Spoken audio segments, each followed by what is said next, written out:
بسم الله الرحمن الرحیم ملګرو لیکچر د پولیټیکل ساينس ته او ټاپک ته ساورنټي چې په اردو کې ورته اقتداریاله یا حاکمیتیاله ویل شي د مطالعه پاکستان کتابونو کې مرزي ده او پولیټیکل ساينس کې خو خامخا بیا ساورنټي یو امپورټنت ټاپک دی نه دا ساورنټي اقتداریاله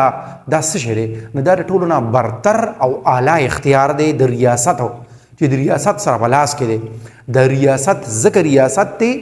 چې دا برتر اختیار ورسره شته که چېرې دغه برتر اختیار ورسره نو بیا به د ریاست هم نو لکه ګورئ په اسانو الفاظو کې چې کله د 1947 نه مخکې دا چې اوس کوم ځای کې پاکستان جوړ دی او اوس کوم ځای کې بهارت دی او اوس کوم ځای کې بنگلادیش دی دا درې واړه ملکونه چې کوم ځای کې جوړ دي نه دا علاقه خو هغه ټایم هم وه چې هندوستان به ورته وي خو هندوستان ملک د دنیا په نقشه باندې نه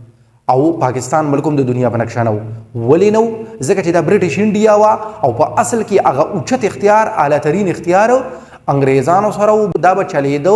د برټش پارلیمنت چې به کوم ایکټس پاس کول هغه به دلته لاګو کېدل نو دا د برطانیې په غلامۍ کې نو دا اعلی ترین اختیار چې دی چې دا ورته په 1947 کې کله میلاو شو نو بس دا هغې ورځې نه بیا پاکستان هم سټیټ شو او هندوستان یعنی انډیا هم سټیټ شو نو دغه اعلی ترین اختیار چې دی دا د سټیټ هغه څلور لازمي عناصر چې دي نو په هغې کې یو دی دا ډیفینیشن دی د سپریم اتھارټي اف د سټیټ over its territory, government and population. نو سټیټ چې په کوم باونډریز کې لري چې هغې کې دننه د سټیټ ته ساورنټي چې ده نو دا پر خپل علاقه باندې ده پر خپل خلکو باندې ده چې څومره خلک هم دلته کې دننه اوسېږي او ایکسرسایز کوي څوک نه ایکسرسایز کوي حکومت به دغه ساورنټي ایکسرسایز کوي خو دا په اصل کې اتھارټي ده د سټیټ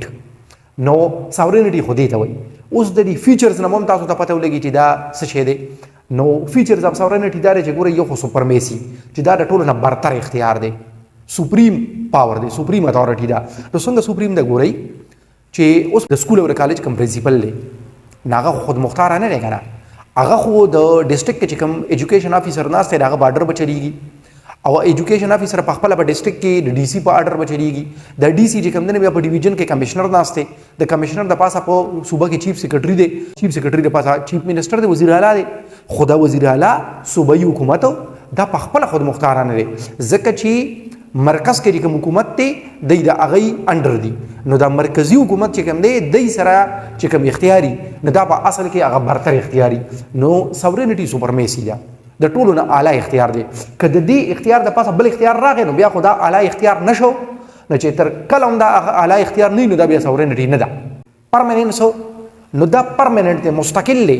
دا تلونکي راتلونکي نه دی لکه څنګه چې سټیټ ریاست مستقل دی لکه ګورئ حکومتونه بدلیږي د دې نه مخکې عمران خان حکومت نه هغې نه مخکې د نواز شریف حکومت نو زرداری حکومت دا بدلیږي خو سټیټ په خپل ځای دی لکه پاکستان په خپل ځای باندې دی نو چې سټیټ تر کومې پورې دی تر هغې پورې به ساورنټي نه دا پرمننټ ده او که چېرې په دې یو سټیټ باندې بل سټیټ حمله وکړي او قبضه به وکړي نو بیا هغه ساورنټي خو هغې بل سټیټ ته لاړی شي چې چا به قبضه کړي نو بیا دغه سټیټ ختم شي که نه بل انډیویزیبلټي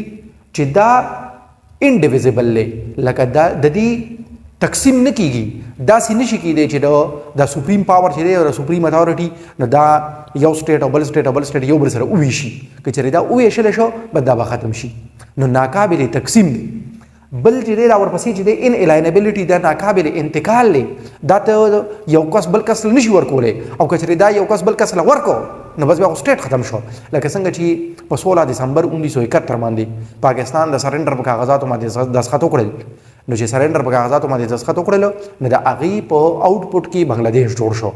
ځکه چې بنګلادیش سره اختیار راغی نو بس د پاکستان هغه اختیار خو په هغه علاقه باندې ختم شو مشرقي پاکستان باندې که نه او بل ناٹ ایبسلوټ داسې هم نه ده کېږي چې دا سپریم دی دا پرمننټ دی دا ناقابل تقسیم دی نه ناقابل انتقال دی نو بس دګینې دا بس ایبسلوټ دی ایبسلوټ چې په اردو کې ورته مطلق العنان وایي چې لکه څنګه چې ایبسلوټ مونارکي هغه بادشاهت ته وایي کوم سره چې مکمل اختیاري څنګه چې پخوا به بادشاهانو یا اوس هم پر سعودي عربو کې چې څنګه دی نو ایبسلوټ پاورز دا یو سپریم پاور دی خو ایبسلوټ پاور نه دی ایبسلوټ پاور مین څنګه نه بلکې د دې مخې ته څه ناسه خنډونه شته څه ناسه رکاوټونه شته انټرنیشنل لاره یا یو سټیټ خپل ساورنټي په خپل حدودو کې اختیار ایکسرسایز کولی شي خو هغه سټیټ د بل خود مختاري خو نشي چیلنج کولی که نه نو داسې لکه هغه ریډ لاینز ورته راښکلي شوي دي اوس د دې نه پس چې دی په لکم دی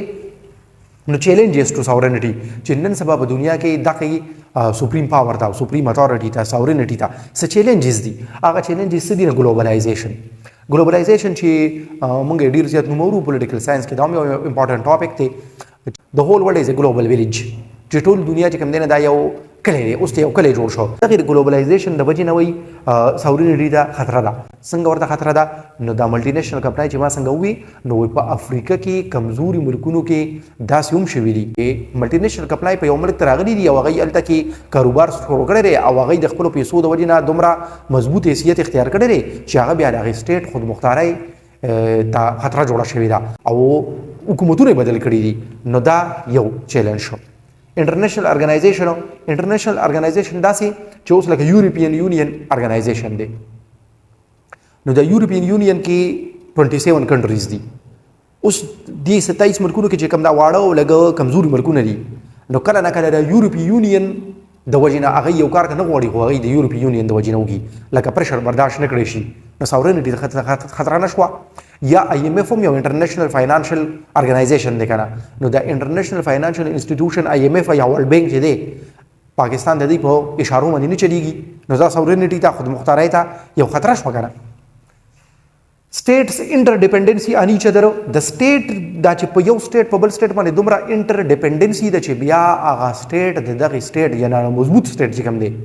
نو د هغې نه بله نشي کولی لکه څنګه چې پاکستان د امریکې یا د چین یا د سعودي عربو په اشارو باندې چلیږي د هغې نه بله نشي کولی ځکه چې د هغې پې قرضې دي هغې ول امدادونه ورکوي نو دا د سټیټ دومره په بل سټیټ باندې چې کوم انحصاري نو د دې د وجې نه خودمختارۍ ته خطره پېښه شي اوس د اسلامیک کانسپټ د اسلامیک کانسپټ خو یو خو د ټولو نه غټه خبره دا ده چې په یورپ کې په ویسټرن کانسپټ اف ساورنټي از دیټ ساورنټي بلانګز ټو پارلیمنٹ اور sovereignty belongs to people هغه وی یا خدا اقتداري اعلی چې دا نه د پارلمان په لاس کې را ځکه چې پارلمان سپریم دی بل طرف ته هغه وی چې نه په اصل کې خو پارلمان هم د خلکو په اوټ جوړیږي نو په ایکچوال کې دا اختیار چې دی دا سپریم پاور نه دا عوام سره دی پبلک سره دی پیپل سره دی خو په اسلامیک کانسپټ کې دا څه نه دی بلکې هغه وی sovereignty belongs to الله ساورنټي چې دا اقتداري اعلی د ټولو نه برتر اختیار خو خدای پاک سره دی نو چې الله پاک سره ټولو نه برتر اختیار دی نو دا په اصل کې چې موږ ته کوم حکومت ښکاري لکه د پاکستان حکومت نو دا حکومت چې دی د دوی سره ساورنټي نشته ساورنټي بر خدای سره ده دوی سره چې کوم دی نه دا د خدای پاک هغه سیکرټ ټرسټ دی دا مقدس امانت دی د دوی چې کوم اختیار ورکړی دی او دا هم داسې نه مقدس امانت دی څنګه چې عمر رضی الله تعالی عنه وي که چېرې دریای دجله او د فرات په کناره وم یو سپی د لوږې یا تندې نه مړ شي نو زمانه به تپوس کېږي څوک په دې تپوس کوي هغه څوک په دې تپوس کوي څوک چې سپریم پاور دی چا سره او هغه الله پاک دی بل داسې اسلامیک کانسپټ کې اوس دا چې کوم فیچرز دي که د دې موږ جایزه واخلو نو دا بالکل ټیک راځي لکه سوپرمیسي نو د اسلام مطابق ساورنټي چې دا هغه اختیار چې کوم الله پاک سره دی هغه سپریم دی نو سپریم دی که نه هغه پرمننٹ دی نو پرمننٹ دی خدای پاک دا اول نه و تر اخره پورې وایي انډیویزبل ناقابل تقسیم دی بالکل ناقابل تقسیم دی ځکه چې د خدای پاک څوک شریک نشته او چا سره اختیار ویشي چا سره به اقتدار ویشي ان الینبلټي چې ناقابل انتقال دی بالکل ناقابل انتقال دی خدای پاک خپل اختیار اچا ته نه منتقل کوي او ناٹ ایبسلوټ نه دا به اوس دې ځای کې نه بلکې خدای پاک هغه ایبسلوټ دی هغه بالکل ایبسلوټ پاور دی ایبسلوټ اتھارټي ده چې څوک چیلنج کولی هم نشي په ټوله دنیا باندې دا په یونیبل ټاپک سره به بل لیکچر کې تاسو ته حاضرېږم تر هغې پورې ماله اجازت راکوئ د الله په امان